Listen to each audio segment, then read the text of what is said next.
Koch Industries got a lot of money, and that's their job as a corporation, to make more money. They're the apex predator. If you really want to boil it down, as far as for me, I've become the prey. Farmers in America's Corn Belt are struggling. Over the past few decades, the fertilizer they depend on to grow our food has become astronomically expensive. There's no competition going on, and it's really, really frustrating. Right now, just 4 companies, including Koch Industries, control more than 75% of the nitrogen fertilizer market, allowing them to drive up prices for farmers and reap record profits. And that's about to get even worse. Koch Industries plans to buy one of the country's largest fertilizer companies. Iowa State Auditor Rob Sand says Iowa taxpayers and Iowa farmers will suffer. This sale could create a monopoly in the industry. The plant Koch wants to buy was built with taxpayer subsidies to create more competition and lower prices. And now here we're in a situation where we had all these tax dollars go into building this plant, and yet now it's potentially going to be owned by the very same company that the plant existed to provide competition for. We wanted to know how we ended up with a system that creates massive profits for multi-billion-dollar companies at the expense of the farmers who grow the food that feeds all of us, and how we might finally be able to fix it.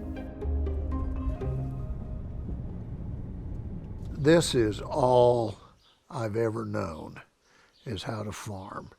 Harold Beach is a farmer and a board member of a co-op that sells fertilizer in northeastern Missouri. His farm has been in his family for 5 generations. I left college and thought, well, I'll come home and farm a while till I decide what I want to do with life. And I guess I'm still trying to decide. Let's go by the anhydrous plant first, where we store it. Anhydrous ammonia is a form of nitrogen fertilizer that's essential for many corn farmers, especially in this area. Right now, Harold's co-op gets it from Iowa Fertilizer Company, the plant Koch Industries wants to buy. Corn's a big user of nitrogen, and so yeah, it's very important, the pricing of it. You think, well, $50, $70 a ton of product, well, that's not too bad, but that's in addition to the other $5 or $10 an acre for all the other inputs. You add that all up, pretty soon there's nothing left. I mean, you've essentially done it for nothing. For corn farmers, almost 40% of their operating cost is just fertilizer. But it wasn't always like this. It used to be with fertilizer, there was lots of different places handling it. Anhydrous, we could buy it all day for $80 to $100 a ton, and now it's $700, $800 a ton. Back in the 1980s, there were 46 companies making nitrogen fertilizer. Now there are just 17. As the industry consolidated, the price farmers pay has more than tripled, and profit margins for the biggest players in the industry doubled. All our big corporations talk about free markets and we're just here to do the Lord's work, but no, they like a good fixed market too, just like everybody. In 2012, the state of Iowa came up with a plan to fix this. Former Governor Terry Branstad offered an Egyptian fertilizer company huge tax incentives to build a plant in Iowa. It's not very often that a project of this magnitude comes along.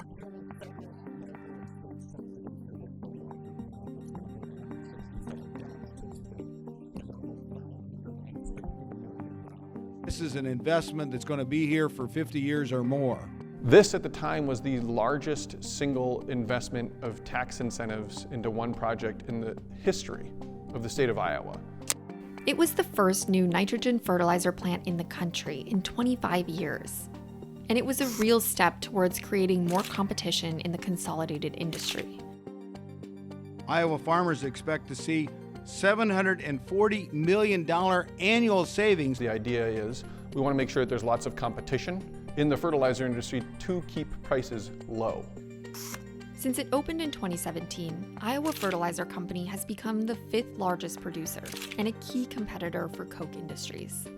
The co-op I do business with typically can buy from that plant from $50 to $75 a ton cheaper. But that could soon change. In December 2023, Iowa Fertilizer Company announced it was being bought by Koch Industries for $3.6 billion. What I'm concerned about here is we had a purpose for investing these tax dollars. And that purpose was to maintain competition so that we would have lower prices for fertilizer for farmers and then lower prices for everybody for groceries. Personally, I think that taxpayers should feel like they're getting robbed in this deal. The Kochs have long argued that the government should stay out and let the free market dictate the economy. What's driving the inequality?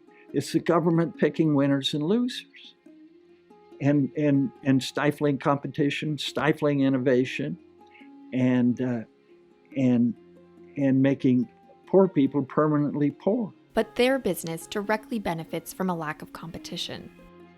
Koch Industries entered the fertilizer market in the early 2000s. As other companies went bankrupt, the Kochs saw an opportunity to take advantage of an industry that was quickly consolidating. Over the next 2 decades, they bought up competitors, built new plants, and soon became the 3rd largest nitrogen fertilizer producer in the US. And this latest acquisition would make them the 2nd largest. I think that that's backwards, and I think that that's a good basis for the Department of Justice to say, no, we're not going to do this.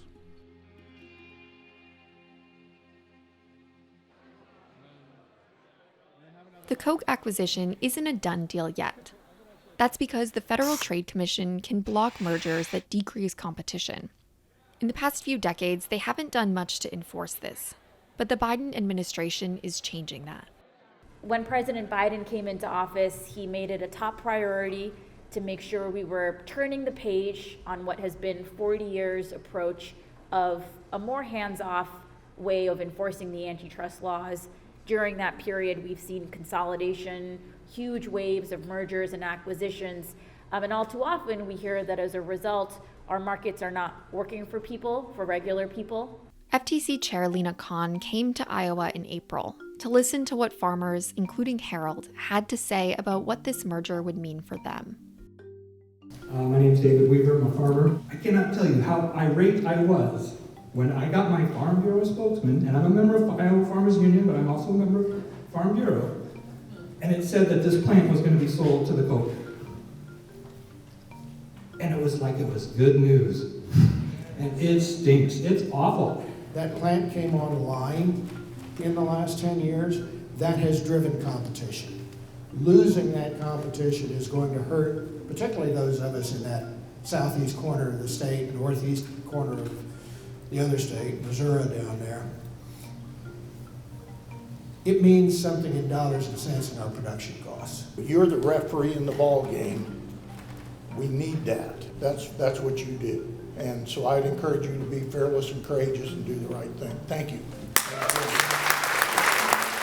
These listening sessions are the first step in the FTC's process for deciding whether it will block the Koch purchase. When we've done our review, if we determine that we think the acquisition violates the antitrust laws, violates the laws that say you can't do a merger if it's going to substantially lessen competition, then we have the chance to go file a lawsuit in court, explain to the court why we think the deal violates the antitrust laws, and then it's ultimately the courts that decide, should we let it go through, should we not let it go through. There are a lot of problems with our agriculture industry, and it's going to take a lot of big swings to undo the damage of decades of unregulated consolidation. But the FTC has a real chance to make a difference here, one that could set a new precedent for how the government can keep corporate power in check and protect farmers. A lot of people in agriculture really truly do see agriculture as a way of life. It isn't a job, it isn't a profession, it's part of what you do, it's part of how you were raised. And the idea that we are making it harder and harder for people to just be farmers and having that way of life, to me as an Iowan, as a Midwesterner, that doesn't sit right with me either. In the scheme of the United States or the world, it's not a big deal. But for me right here in northeast Missouri, it's a big deal.